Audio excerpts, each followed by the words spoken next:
we can have along the way, that's going to make it a lot more enjoyable, and it's going to make a lot more people want to use it.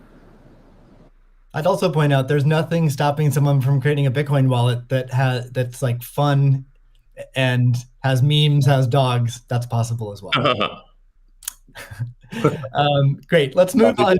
Right now at this point. Let's move on to the next topic, which is Bitcoin and energy. It's a really hot topic that lots of people are talking about.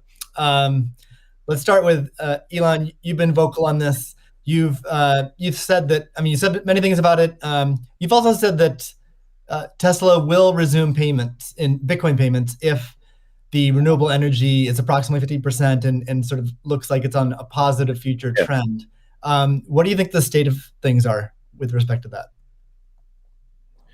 Yeah, so I do think that there appears to be a positive trend in the energy usage of Bitcoin.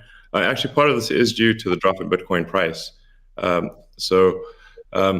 mean, what I observed, or what I thought I was seeing, there may be some disagreements on this, but from when Tesla announced that it had acquired Bitcoin and was doing Bitcoin transactions, there was a massive run-up in the Bitcoin price, and also a massive increase in the amount of energy used to mine Bitcoin.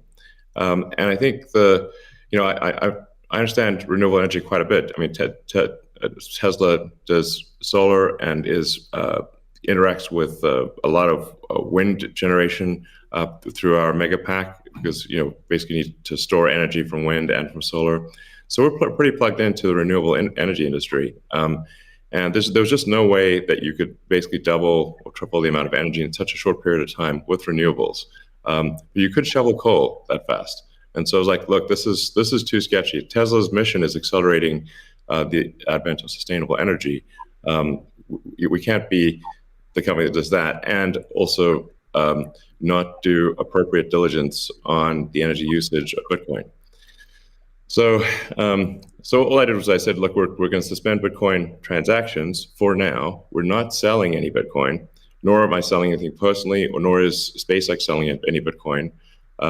Again, I want to emphasize SpaceX, Tesla, and I own Bitcoin. I also own a little bit of Ethereum and Doge, but the companies just own Bitcoin, and the Bitcoin that I own is worth much more than the Ethereum or Doge. So clearly, if I'm if these actions negatively affect me financially, if I was purely financially motivated, then I would not express this reticence about Bitcoin energy usage. Now, it looks like Bitcoin is shifting a lot more towards renewables, and a bunch of the heavy-duty coal plants that were being used, unequivocally being used, this is not a question mark, have been shut down, especially in China. So I think it's probably, we want to do a little bit more diligence to confirm confirm that the percentage of renewable energy usage is most likely sort of at or above 50%, and that there is a trend towards increasing that number. And if so, then Tesla will resume Bitcoin, accepting Bitcoin. So I think we want to just do a little bit more diligence, and I think, but most likely the answer is that Tesla would resume accepting Bitcoin, most likely. That's great to hear. I would agree with that. Cathie? Yeah, may I ask a question? Elon, I'm not quite sure if you saw the paper that Square and ARK did together on making Bitcoin mining a part of a utility, a broad-based utility ecosystem, whereby, the overage from sunshine or wind powers the Bitcoin mining machine, thereby enabling the proliferation of renewables to a much faster extent, or at a faster rate than otherwise would be the case. What do you think of that? Well, the problem is that in order to operate so-called mining or hashing rigs, in order to operate a bunch of hashing rigs, effectively, you have to run them 24/7, which means you need base load. You can do that with solar and wind plus battery, but if you only did it based on solar or wind overage, your your hashing regularization would be much less. So you'd be at a disadvantage. Sure, Hydro or geothermal are great for as renewable means. I'm also pro nuclear. I think modern nuclear power plants are safe, contrary to what people may think. I really think it's possible to make very, very extremely safe nuclear. I'm talking about fission. You don't need fusion. And then, of course, fusion. You just got that big fusion reactor in the sky called the sun. It comes up every day. But I think a combination of solar and wind plus stationary storage will get you that base load, so you can run hashing 24/7. Jack, I'm curious. You've stated that Bitcoin incentivizes renewable energy. That's what we're talking about now. Do you have any additional thoughts on that? Yeah, I mean, everything that Elon said and cathie mentioned, but it's also incentivizing a lot of innovation in just energy space, and just like looking at unused energy. There's a company called Great American Mining that caps the methane flares on oil fields to power their rigs. And you just imagine, and you mentioned nuclear, Elon, as well, and just imagine all the unused energy that is just being wasted every single day. And being able to get that energy and converting it into a secure, sound money system for the planet feels like a worthy trade-off. And that's the sort of incentive that I think is most powerful, is like, how do we reuse what is being currently just dumped on the ground and wasted and not considered, and how do we do that at scale? And I think that's a bigger conversation that I think is missing. But I agree with everything that Elon has said, and also the paper we put forth. I'm curious if any of you have thoughts on how what the industry can do to accelerate the transition to renewable energy.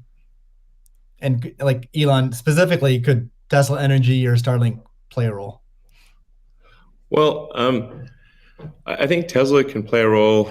Tesla's literal reason for existence. The reason I've put so much of my life energy into Tesla, which is a lot. In fact, I would say that I've had some pretty tough life experiences, and Tesla is responsible for probably 2/3 of all personal and professional pain combined. Just to give you a sense of perspective there. So this is a hella hard situation. But we do solar, commercial solar, solar retrofit, as well as the solar roof, and we make consumer battery packs called Powerwall for houses and small businesses, and then the utility scale, which are gigantic. These we've done now a number of gigawatt-hour installations. That's a lot. That's a lot. And a lot of them actually have been for load leveling the grid. Mostly they are, and combined with the first really big one we did, which is 100 megawatt installation in Australia.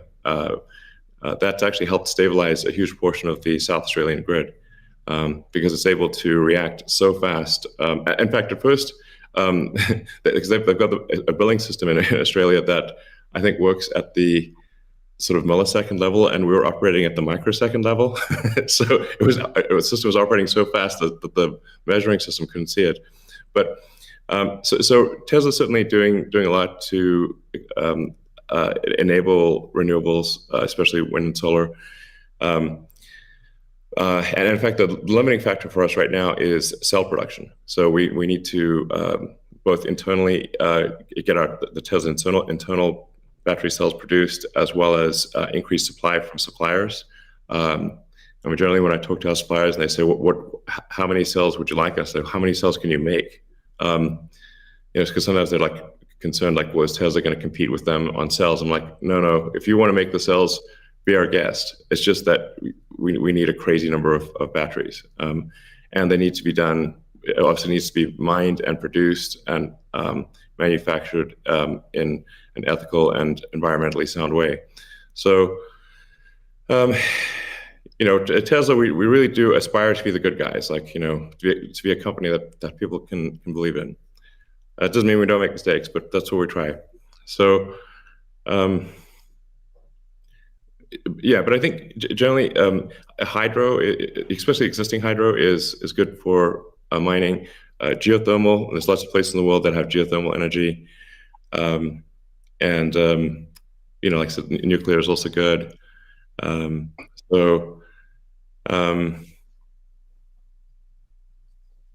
think just I'm like as I said earlier, the expectation is not like that the energy production must be pure as the driven snow, but it must it can't be using it also cannot be using the world's dirtiest coal, which it was for a moment there. That's just difficult for Tesla to support in that situation. So I think. But I do think long-term renewable energy will actually be the cheapest form of energy. It just doesn't happen overnight. But as long as there is a conscious and determined and real effort by the mining community to move towards renewables, then obviously Tesla can support that. That's great.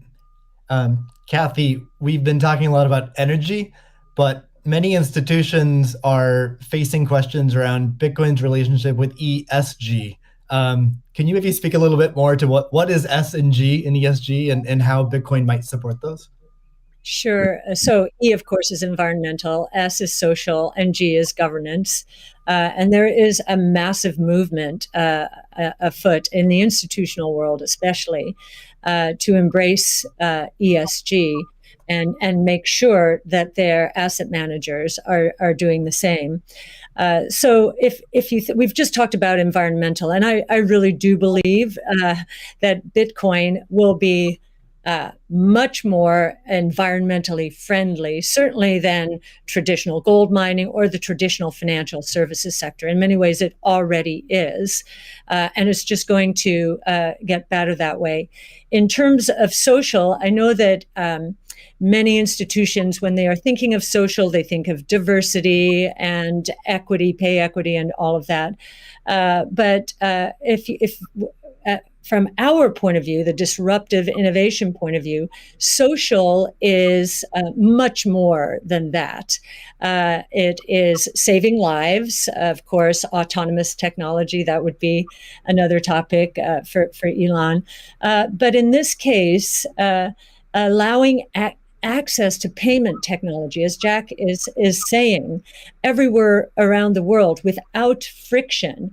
And just back to the remittance example, I think if I've got these stats correctly, there are certain countries in the world that are incredibly dependent on remittances for GDP.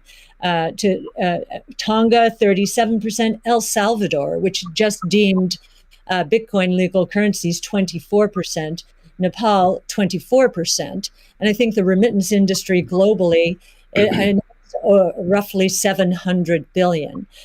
So saving people these egregious fees, think about it, you're paying anywhere from 8% to, as Jack said, 30% of your $100 that you're sending back to your family. That is a social responsibility, I would submit, as is just the economic empowerment that Bitcoin will enable. We've talked about that already. And I know that Alex Gladstein is going to be talking later about, the 4.3 billion people in the world who are hostage to authoritarian regimes, or the 1.3 billion who are living in double-digit and triple-digit inflation, if not more. Saving them from the destruction of their purchasing power certainly is a noble social goal. So we expand social to be much more than the traditional ESG community. And then on governance, you've got the transparency of the ecosystem. It's completely transparent, unlike the opaqueness of financial systems and the toll takers in the traditional financial world. And I think a huge part of governance in the Bitcoin ecosystem are the Bitcoin core developers. Now, before I met them, and I've had the pleasure and the honor of meeting many of them, that was a part of this ecosystem I didn't understand. But actually getting to sit down and talk to them, if I have a learning curve need, it certainly is on the technology side. But in terms of talking to them about economics, economic theory, failed monetary regimes historically, they know economic history, many of them, better than anyone I've ever met. So that gives me a great degree of confidence that they do believe they are on a noble mission. They could be paid a lot more than they're being paid right now if they worked at Google or Facebook or some of these other areas. But they've chosen, this sense of purpose for a noble goal, and they have incredibly strong technology backgrounds. As well as a good understanding of economic history, especially monetary history. And it gives me a great deal of comfort as I think about the governance of the ecosystem, much more so than I think we would find in other financial ecosystems. And just to give you an example of that, I think 2 years, we were talking about, there's a big debate about reorganizations, I know, in the Ethereum network right now. Well, we saw the core Bitcoin developers and others at work back in 2019 when Binance tried to reorganize in order to reclaim 7,000 Bitcoin that were hacked. And they just wouldn't allow it. So we've already had some very good tests of the Bitcoin ecosystem, including developers. So that would be my answer. Thank you. And it's a great transition to the next topic area, which is Bitcoin ethos. And what is Bitcoin ethos? I mean, Bitcoin was born as open source and it's very transparent. There's also a staunch defense from the community around decentralization and a lot of the core principles of Bitcoin. So let's talk a little bit about that and what makes it special. Jack, Square has done a lot to support open source Bitcoin. Can you tell us a little bit about what Square has done and what advice you'd have for other institutions looking to follow in its footsteps? Yeah, I mean, I was very skeptical of corporations when I was a kid, and I'm still skeptical of corporations today. And as we've used corporations to be, they've been great vessels for what we need to do and the ideas that we need to bring to the world. But, Bitcoin is not that. And when we were considering Bitcoin and how Square intersected, I was really concerned with how we don't disrupt the community in a negative way, how we promote what is amazing about it, and how we help it grow in that way, in the way that it wants to. So we created Your Team, Steve, which is Square Crypto, which is hiring open source developers to work on whatever they want and whatever they think is most important to help Bitcoin. We created an organization called Copo, which we gave up all of our crypto patents so that the community can use them in defense against trolls and some crazy characters we won't name. And we continue to find ways that, following that Bitcoin path, we're going to create a hardware wallet. We're probably going to do a lot more in hardware. Everything that we do in the space is going to be completely open source, from the hardware design to the software, taking in the community's push. And we're building a developer platform as well, in the same open development, open source, and completely transparent. So I think as institutions or companies like ours consider getting in the space, I think contribution back to the community is important. Tesla did this with accepting payments for Tesla and finding security holes and improving the stack. And as I said before, we can't just see this as an asset that we own and an investment vehicle. This is something that has the potential to change everything and make the lives of everyone on this planet better in some small maybe marginal way, but those margins will be meaningful as they compound over time. Great. Elon, you've tweeted before that any wallet that doesn't give the user their private keys should be avoided at all costs. Can you tell us more about why is that important, and how does what's its relationship with decentralization? Well, it's difficult to say that if you own crypto in an exchange and the exchange does not give you your private keys, it's not clear that you own anything. I mean, if there's something that if that exchange breaks or is hacked or or is subject to seizure by the government or something like that, your crypto is gone. So in order to actually have a properly decentralized finance, which I'm a fan of, I think it makes sense. Then you have to own your private keys, and you should be the only one who has your private keys. So if you're the only one who has the private keys, then you own it. If someone else has your private keys, effectively they own it too, and the security of your crypto is then dependent upon them or any entity that can affect them. So, I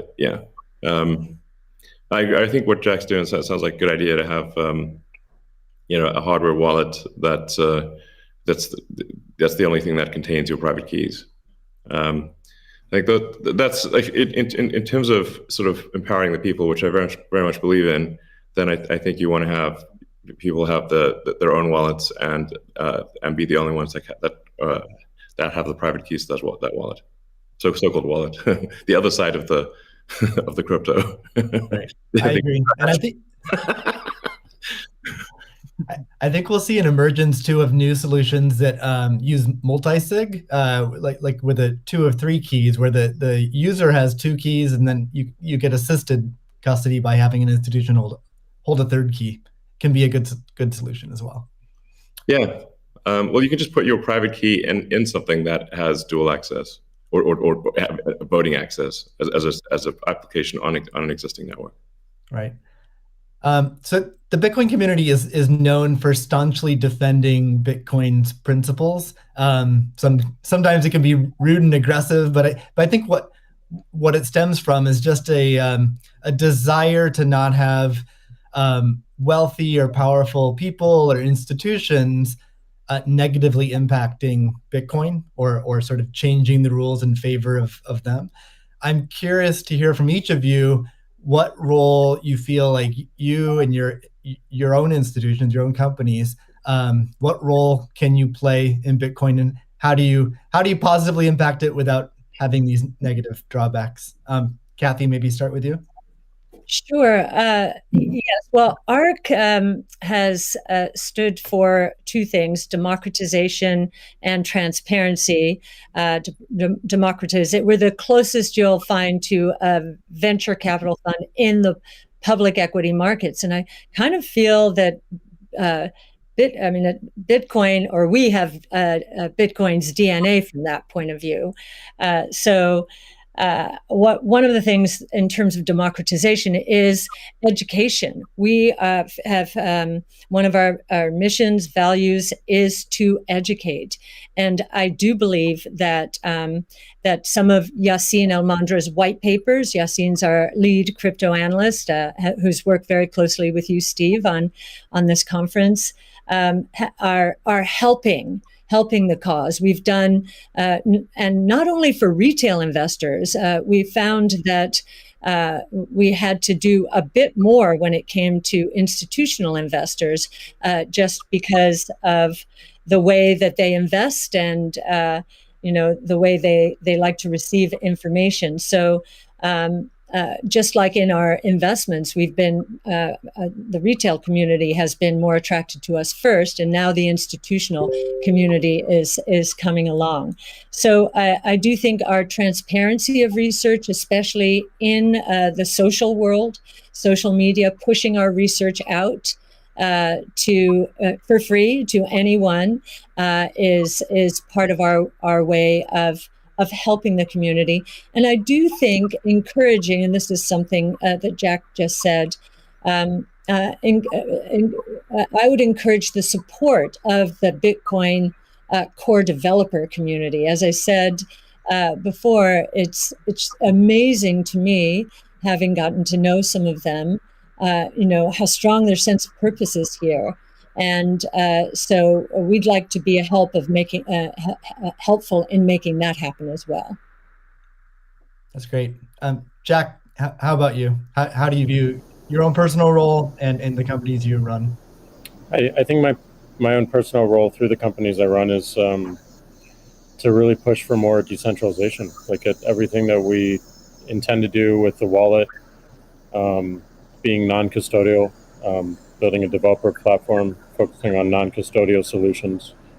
On the Square side is important, being completely open development and open source. But I also think it's important on the Twitter side as well.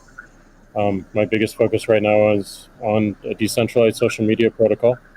We're calling it Blue Sky. It's super, super early, but we've learned a lot from what makes Bitcoin Bitcoin and why that's important. I've learned a lot in that sense as well. And I think, just continuing to push on that thread and show it with our actions every single day in support of this community that's taught me so much and I think will benefit so many people. That's what I'm focused on.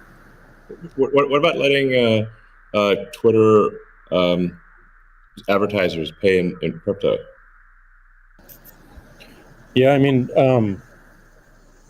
I think enabling anyone. I mean, as you know, Elon, like if we had Bitcoin or a native currency for the internet before Twitter started, like it just creates so many different business models that we wouldn't have to be so dependent upon advertising generally.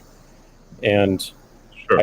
I do believe that that we have them, any form of payment that they want to use, we should be able to take. So absolutely, but I'm more focused on like how do we create economic incentives in the network itself without having to rely on advertising. Yeah, it's just that the money has to come off of the crypto so-called coins, the hash strings have to come off and get translated into real products and services.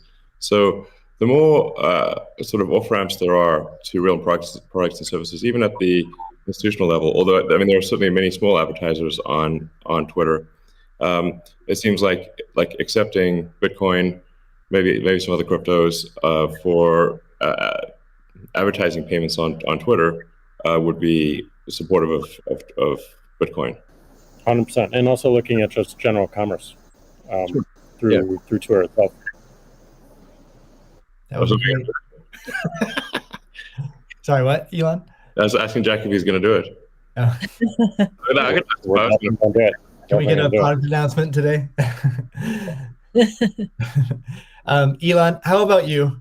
You obviously you're a big personality on Twitter. What are your thoughts on your role and your company's role in Bitcoin and sort of preserving the ethos? Yeah, I mean, I generally think we should do things that benefit the people as a whole and increase the probability that the future is good. So, I think to me it just seems self-evident that we should kind of take these set of actions most likely to make the future good. And I think probably crypto or at least some of the cryptocurrencies will make the future better, most likely. It's not, I always think of these things in terms of probabilities, but I think it's probably better for there to be a prosperous Bitcoin, Ethereum, Dogecoin, maybe some others in the future. And I think it can have an empowering effect for individuals and increase the power of the individual relative to government. And really, if you think of government is just a corporation in the limit. So sometimes some people are like against corporations but for government. It's like, guys, government is just a corporation in the limit. It's the biggest corporation of all, and it's got a monopoly on violence. So if you don't like corporations, you should really hate government. There you go. All right. We got about, we'll try to wrap up in 10 minutes. So let's move on to future of Bitcoin. So Tesla and Square have both put Bitcoin on the balance sheet. Cathie, I'm curious to hear from you. What advice would you have for other institutions looking to put Bitcoin on their balance sheet? Well, I guess the first piece of advice is, just make sure, and I actually learned this after both Square and Tesla put Bitcoin on their balance sheet. The Bitcoin is being treated as an intangible asset. And so we need to get FASB to reconsider this, because with an intangible asset, if the asset goes up in price, it can't be marked up on their books. But if it goes down, it must be marked down. So, there's some asymmetry there, which is, we need to change that given what we believe Bitcoin is. And I do believe if, I'll harken back to something, well, it was either Elon or Jack said, think about it, you take away the boundaries, the different currencies, just think about how explosive growth could be and how wide reaching taking the friction out of the system could be. So I would encourage corporations to think about that this ability to do business anywhere in the world, ultimately, obviously, we're paving the way here.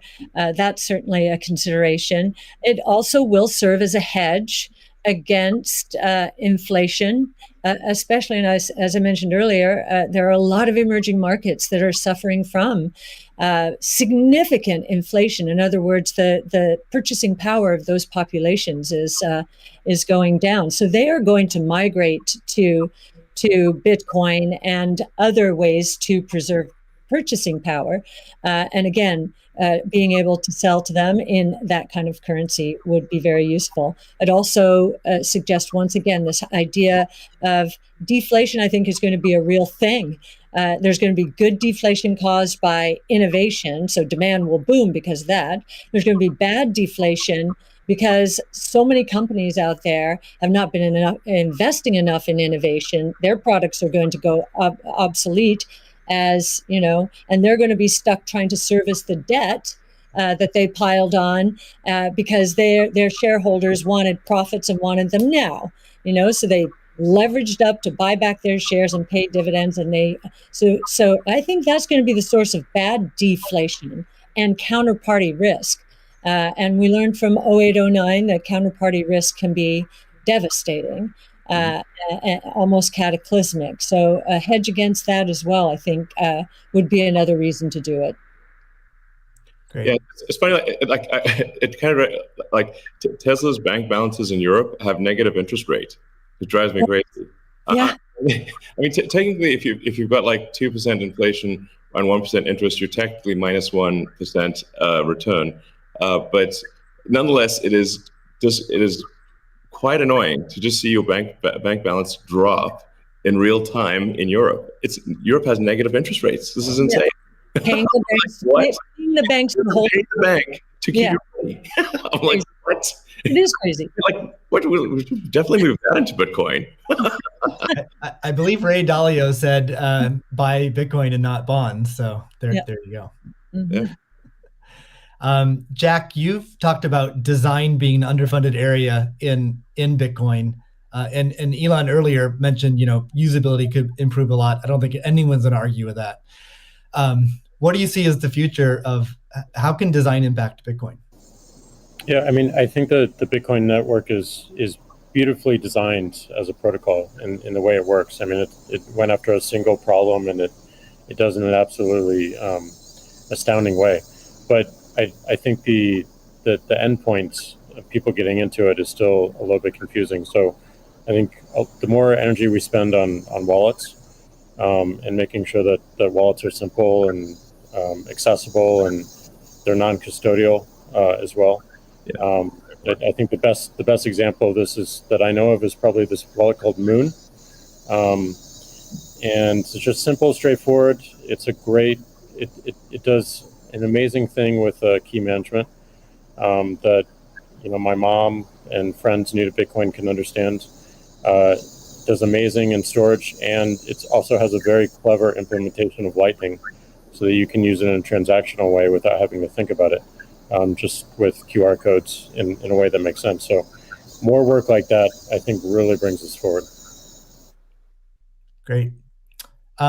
Let's wrap things up with a final question for each of you. I guess what is your hope for Bitcoin? How it can impact the world?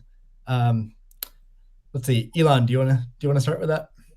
So what's your hope? What's your hope for Bitcoin?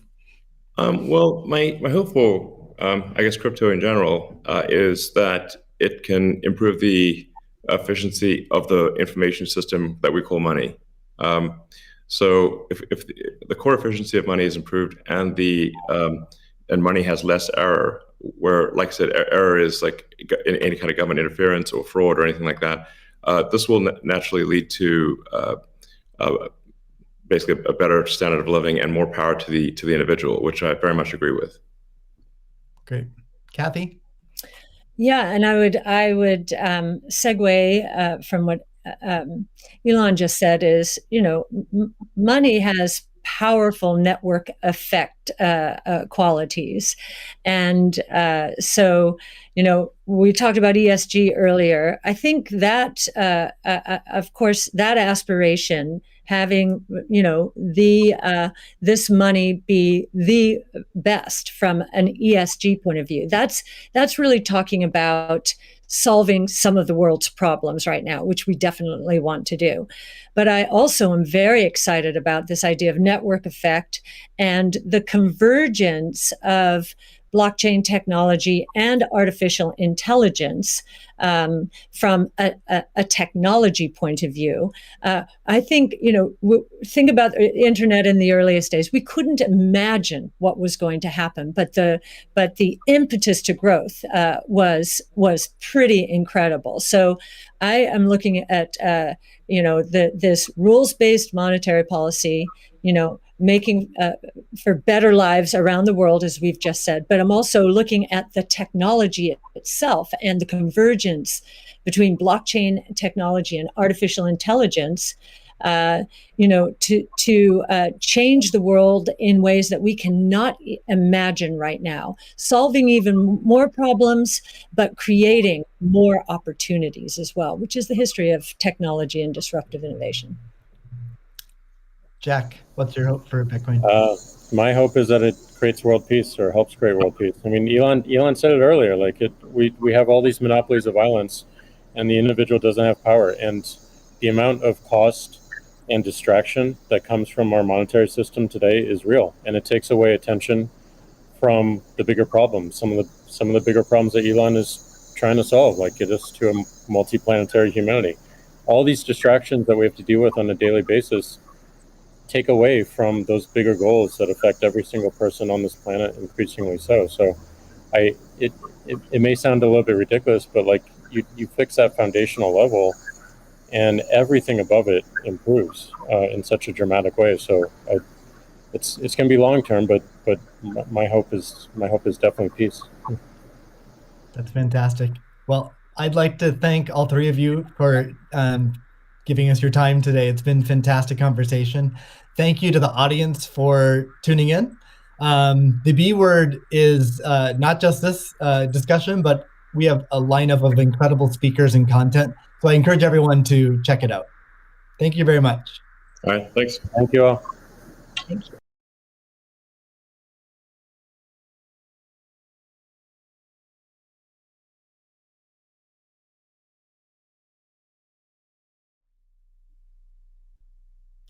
Welcome everybody to the B word. I'm Steve Lee, the lead of Square Crypto, and I'm here today to moderate a discussion about Bitcoin that will span from what makes it special to its relationship with energy, the community ethos, and the future of Bitcoin. I'm joined by three special guests.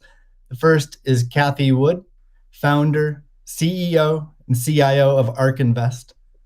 Next is Elon Musk, techno king of Tesla and chief engineer of SpaceX.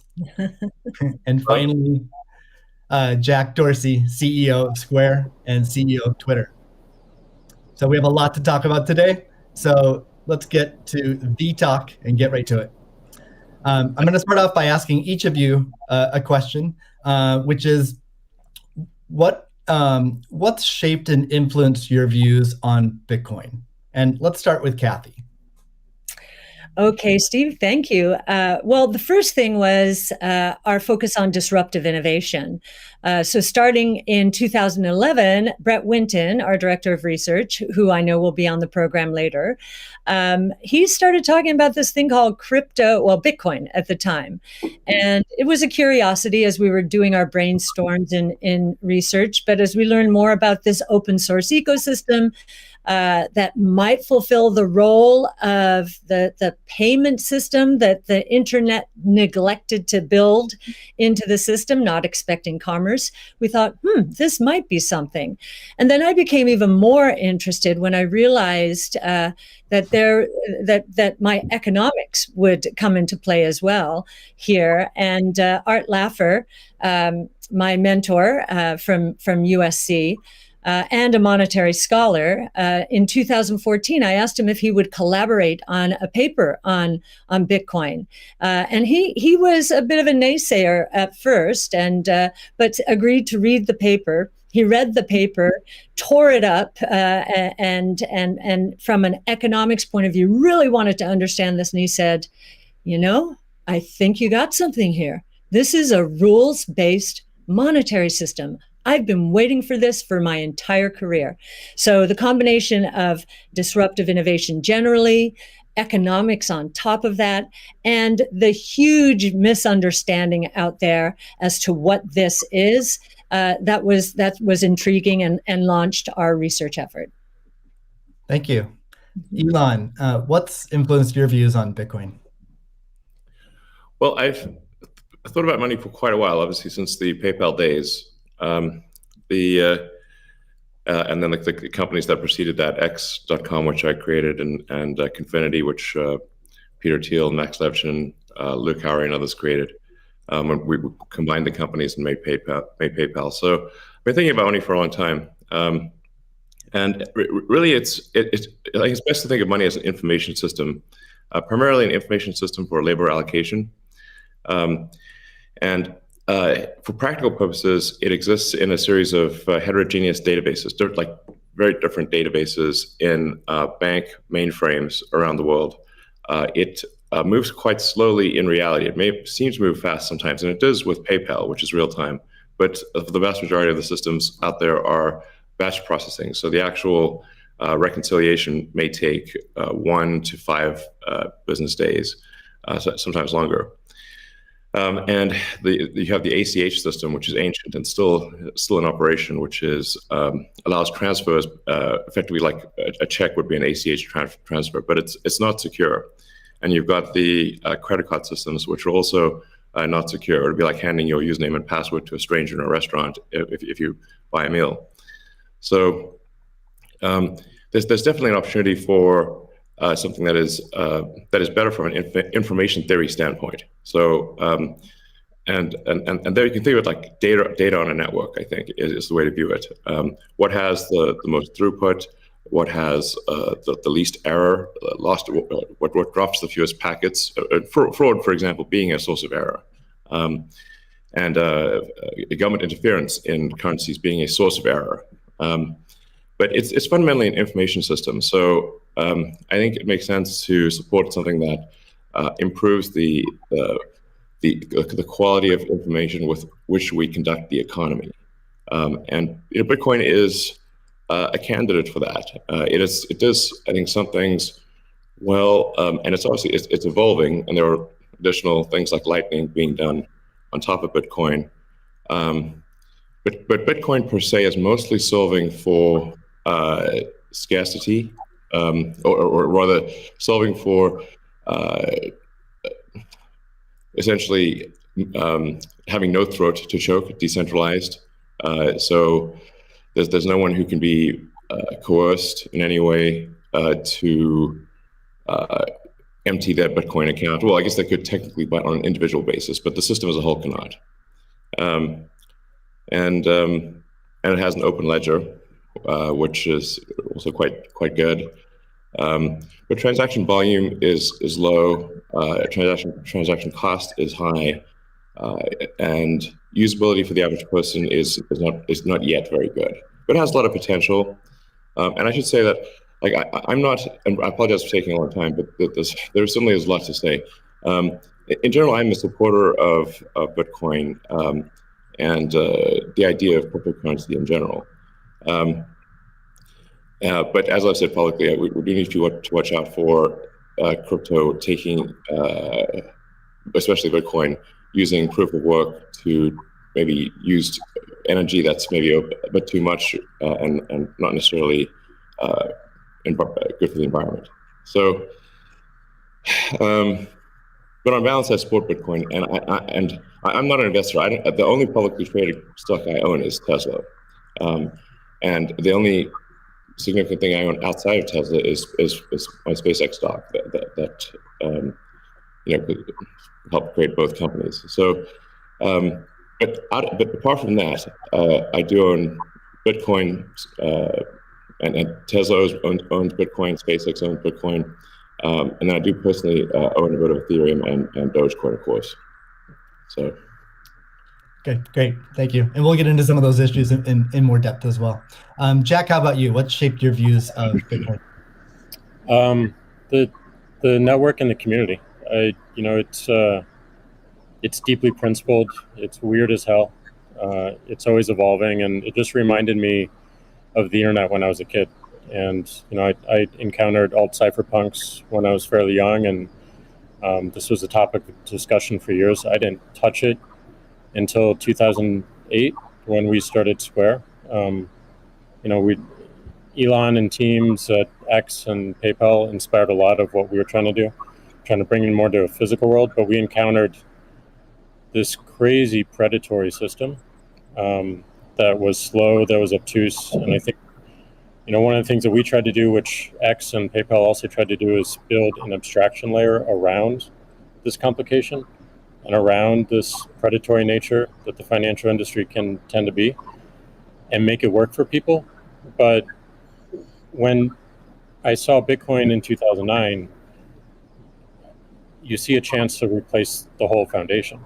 And everything that Elon was talking about in terms of ACH and the credit card networks were built with very different agendas in a very different time frame. And it's crazy that they still exist, and they have scaled, but they just are not relevant to today, and they're certainly not relevant to the future, especially when you consider the entire world and countries like Nigeria or Ghana or India, and its interconnection with countries like the United States and Canada and all over Europe.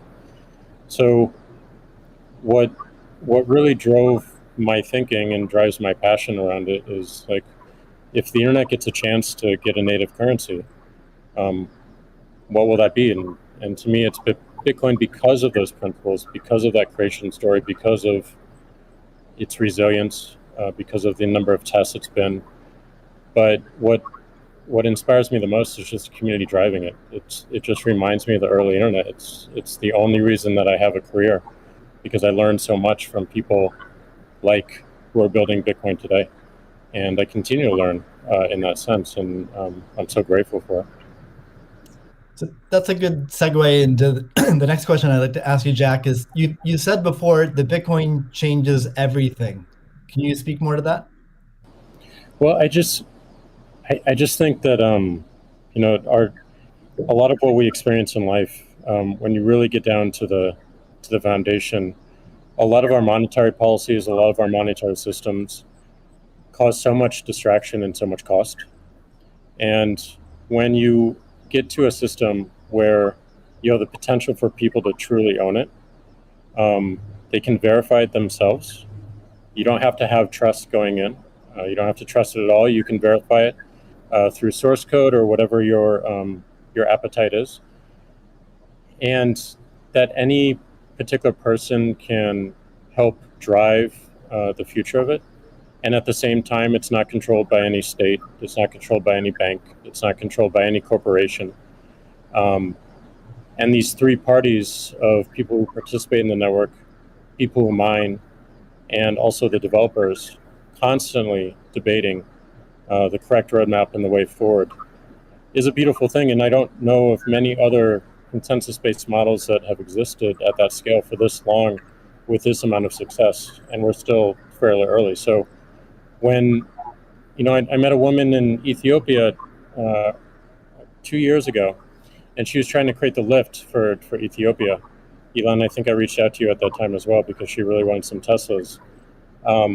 She still has to take paper fiat cash from her passengers and pay all of her drivers in the same way because there's no monetary system that she can utilize. There's nothing digital.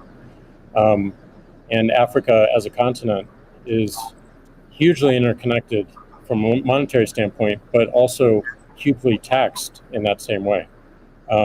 So a lot of the potential that I see, the internet having a native currency helps her build her business in a much faster way.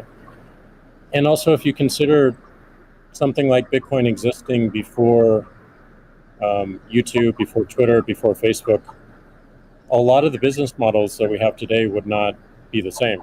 We would certainly not have the dependency we have upon the advertising business model if Bitcoin existed pre-Twitter. And I think the amount of business models that it enables, the amount of innovation it enables going forward, especially when you can consider the whole internet instead of going country by country by country by country, which you have to whenever you're doing with finance, it really just opens the aperture. And that is what I want to see in my lifetime is a currency that is standard and sound for the internet that everyone can use. Great. A hallmark of Bitcoin is its fixed supply of 21 million coins.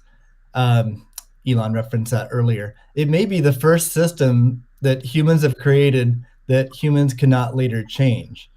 Cathie, I'm curious, with your background in monetary history and macroeconomics, what are your thoughts on that type of system?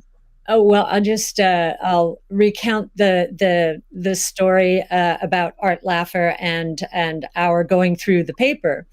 And he said, as I said, first rules-based monetary system, global, ever. This is a very big idea. Once we had convinced him of the ecosystem itself.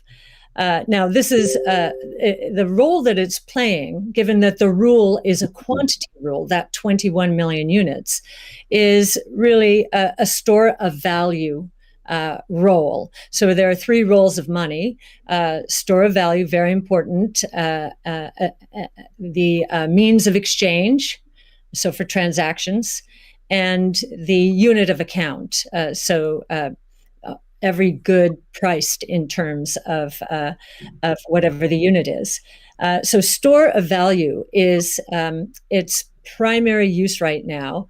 The others exist. Unit of account, reserve currency of the crypto asset ecosystem. That's being seeded a little bit towards stable coins right now. But the store of value is a very big role. And means of exchange with apps built on top of the Bitcoin blockchain, we think is going to become more of a reality. Right now, high value transactions take place over Bitcoin, and that is a very useful role. So we look at those, and I remember saying to Art, "How big could this be?" And he said, "Well, how big is the U.S. monetary base?" Well, today it's $8 trillion. $8 trillion. At the time we were talking, it was $4 trillion. So we've gone through another crisis since then. And so this store of value, this idea that purchasing power will go up over time if demand rises relative to supply. Supply ultimately fixed at 21 million units. That's a very good thing. Purchasing power going up globally around the world. And this idea that it's a hedge against confiscation of wealth. And that can take place in a myriad of ways. But inflation, and especially hyperinflation in emerging markets, is the primary way. Talk about destroying purchasing power. So that's a very big idea. And I'll also mention deflation. In some ways, it's a hedge against deflation. I know some people are confused that we at ARC think that we're in a deflationary environment here in the United States. If that is true, the odds of a hyperinflation in the rest of the world, especially in emerging markets, is also true. So, but this deflation, and we learned from 08, 09, there's counterparty risk associated with deflation. And I think Bitcoin